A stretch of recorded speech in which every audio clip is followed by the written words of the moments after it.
Assessore Santoro, dopo l'inaugurazione di Visinale di qualche tempo fa, adesso un altro tratto a Pratta. La strada del mobile diventa sempre più realtà in tutta la sua asta. Sì, certo, un obiettivo che fino a pochi anni fa sembrava assolutamente irraggiungibile per la complessità che questo cantiere ha.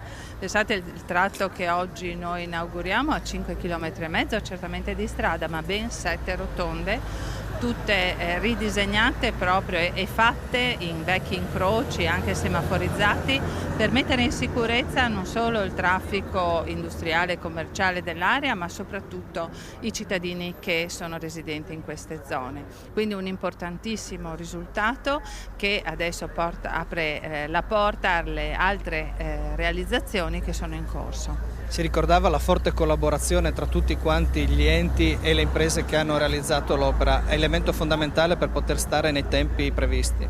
Assolutamente, un cantiere così complesso che sta dentro i tempi significa non solo mettere in evidenza le grandissime professionalità di cui FVG Strada è dotata, ma anche il territorio è dotato grazie alle sue imprese che danno sempre una prova in più rispetto alla semplice professionalità.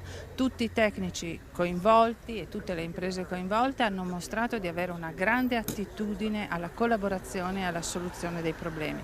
Nessuno si è irrigidito sui proprie posizioni, trovando sempre le soluzioni agli inevitabili come dire, imprevisti che un cantiere sempre comporta, e quindi con grande soddisfazione appunto che rilevo come i nostri grandi professionisti siano anche delle grandissime persone proprio che si pongono in un'ottica di soluzione dei problemi.